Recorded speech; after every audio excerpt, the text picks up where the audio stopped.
Hi, my name is David Stresser. I am a research fellow here at AbbVie, and I'm going to give you an overview of the IQ Microphysiological Systems Affiliate. So for those of you who don't know, IQ stands for Innovation and Quality, and it's the Innovation and Quality Consortium, is sort of the umbrella organization of this affiliate. And I'll talk about the organization in more detail as the presentation progresses. But first of all, I want to start off by just explaining what a microphysiological system is. So most of you, if you're unfamiliar with these, you're probably familiar with simple in vitro models or in vitro cell-based models that are composed of maybe just primary cells in a 96-well plate. When we start to get into microphysiological systems, these models become more complex. So there's two terms I want you to be familiar with. There's CIVM, complex in vitro models, and then MPS. And so MPS can be thought of as kind of a subset of CIVM, but the MPS systems all have these in common: a multicellular environment with a polymer, biopolymer or tissue-derived matrix, a 3D structure. Importantly, they always have some kind of mechanical factor that introduces some sort of flow to get that some shear stress on the cells. The cell sources are primary cells or stem cells, and these systems may or may not have an immune system component. So as you go from left to right, these systems become more complex. And so these are the MPS systems here, these kind of organ chip systems. Also bioprinted tissues are also included in this category. And as you can see, as you move from left to right, you have throughput decreasing as you get into these MPS systems, but you get phenotypic relevance and just more complex cell interactions. And so the idea is this should reproduce an in vivo-like state much more faithfully. So the IQ MPS affiliate, the genesis actually started more than a decade ago. It started off as an IQ Consortium working group, and this was only composed of 11 pharmaceutical members at the time. And as the group progressed, different kind of milestones were hit. So there was a memorandum of understanding with NCATs. We started attending different workshops and conferences as a recognizable sort of body, and then kind of evolving into, what does this organization want to accomplish? And so really thinking, kind of revolving around thought leadership, representing the interests of the pharmaceutical company and other stakeholders that might, share the views. This then became the formal designation of affiliate, and the inaugural meeting was held in 2018. And by that time, we had 20 member companies. So the IQ MPS is an affiliate of IQ, and these are the websites. The IQconsortium.org is where you can go and learn about IQ in general. And then IQ MPS has its own website, IQMPS.org, and you can learn about the objectives, more detail about the objectives of the MPS. But what I'm showing here on this slide are some of the aims. So external partnerships and collaborations, thought leaderships, cross-pharma collaboration and data sharing, and then engagement with regulatory agencies. So there's a number of groups that are and bodies that are, have a strong interest in MPS systems, and so part of our mission within the IQ MPS is to reach out to them and connect and just making sure that we're sharing information and learning about those other organizations. That's one of the mission of this specific aim. I'll talk more about this as we progress.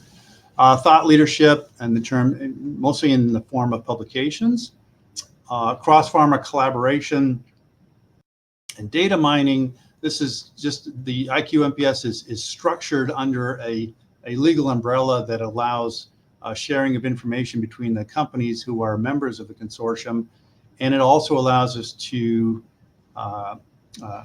contract with vendors.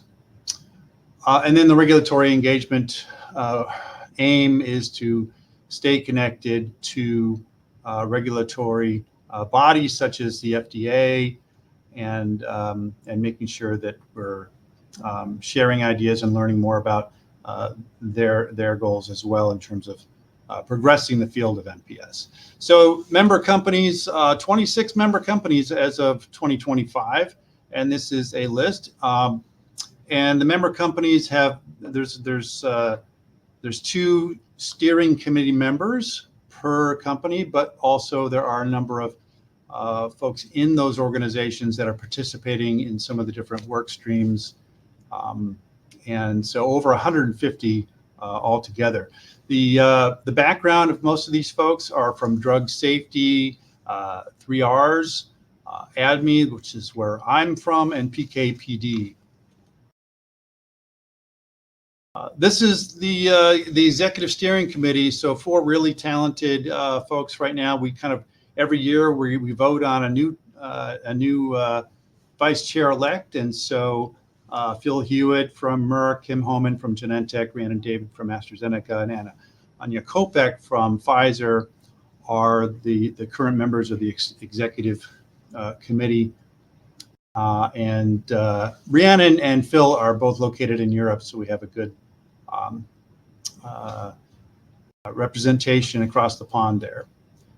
This is the MPS structure, the sort of the governing structure. So with the steering committee there on the top left is, as I mentioned earlier, the 2 members from each of the member companies, and then the executive committee is the leadership on the previous slide, and these are kind of the IQ steering committee kind of sets the agenda and our goals for the year, and we meet typically monthly, and we kind of just execute on the activities of the various work streams. So the work streams there: regulatory engagement, benchmarking, position papers, the strategic partnership and communications, which we kind of affectionately call the SPAC team, pilot projects where we're reaching out and maybe contracting with different vendors as a body, and then working groups are kind of like just newer areas that may eventually get into a full-fledged work stream. They start as a working group, and so I'll talk more about the sub-team on the following slides, the different sub-teams within each of those work streams. So regulatory engagement work stream, as the name implies, this really involves kind of reaching out to different regulatory bodies, primarily the FDA, although in recent history we have started engaging the JRC in Europe, as well as the PMDA in Japan. They have attended some of the workshops that we've organized. One of the main areas that we're currently engaging with the FDA right now is actually providing focused training. So the Pharm Tox reviewers within the FDA, we're putting together in the midst of conducting a training course and getting those folks who may not be as familiar with the MPS as the folks using these systems, just sort of getting them up to speed about all the different applications, maybe the qualification possibilities, the qualification guidelines that are really an active area of discussion right now, and also drafting white papers in attacking or addressing various topics, including some of the legislation. So recently there was the so-called FDA Modernization Act 2, and this group in the regulatory engagement work stream put together a commentary on that. And this is more details on what I had just mentioned. So that the regulatory reviewer training course that's ongoing, the position papers on the different topics pertaining to regulatory, whether it be, qualification.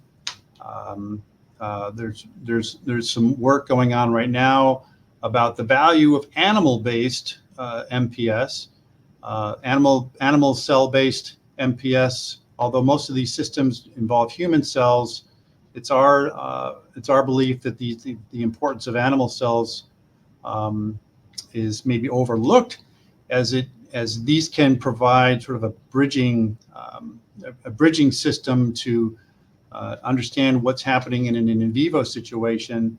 If we can reproduce those in an animal-based chip, this will engender confidence in the human-based chips. And then some of the workshops here, as I mentioned, one of those workshops was directed about animal cell-based MPS. And the previous one in 2022, there's one on developing performance standards and guidelines for MPS development.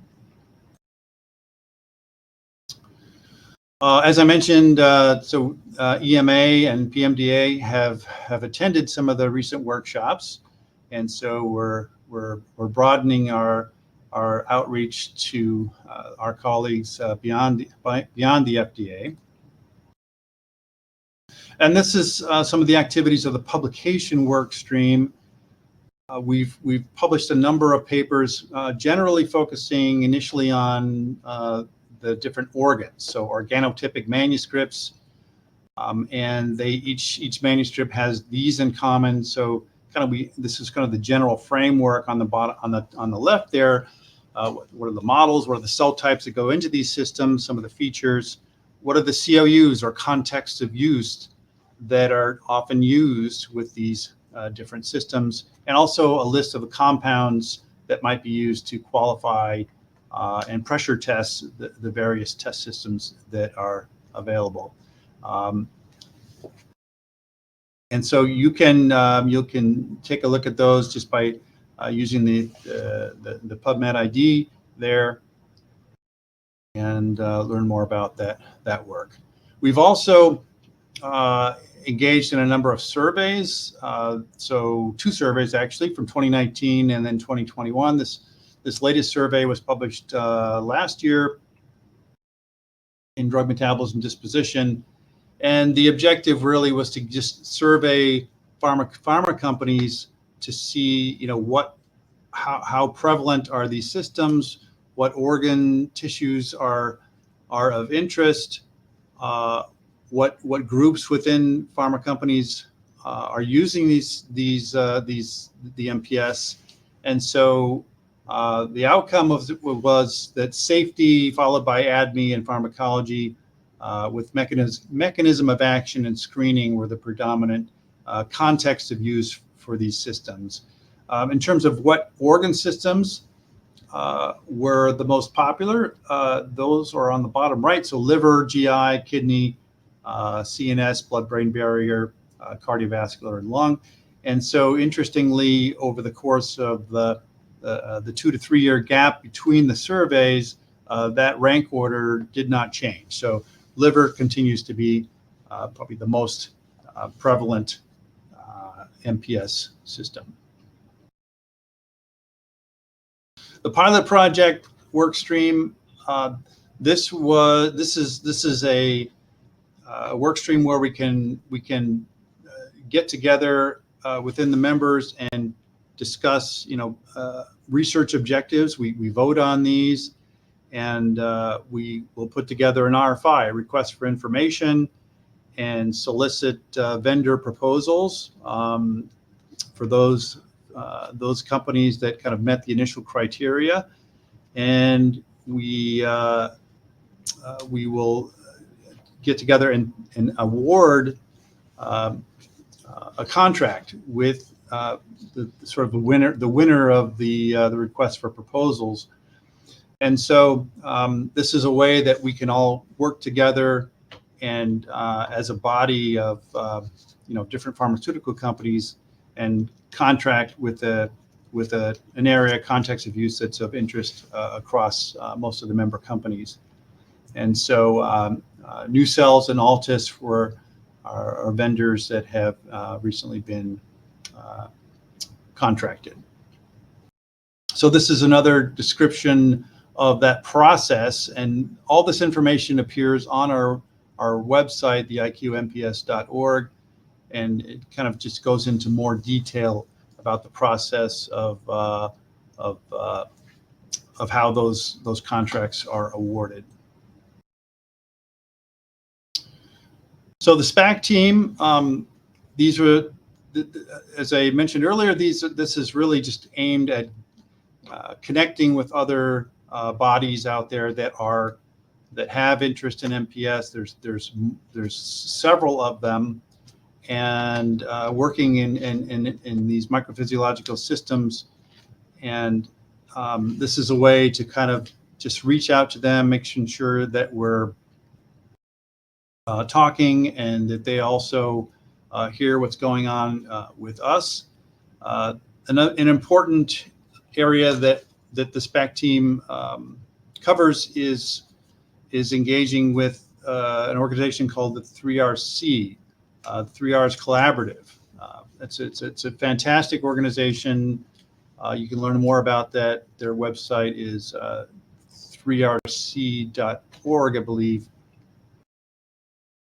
And on that website, you have a number of presentations by various developers or vendors in this space, and they give short 15-minute talks about their different test systems. And it's a fantastic way to gain awareness of the various test systems that are out there, commercially available, and sort of the features of a lot of their products. So I'd encourage you to go check that out.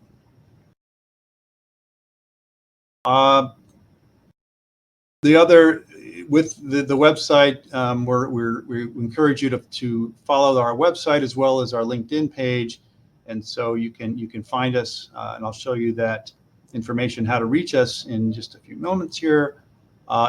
So you can use, these are the QR codes, and so you can pause the video here and just link into these QR codes. Our LinkedIn site as well as our website. And if you have any questions, you can email us directly, and one of us from our steering committee will get back to you.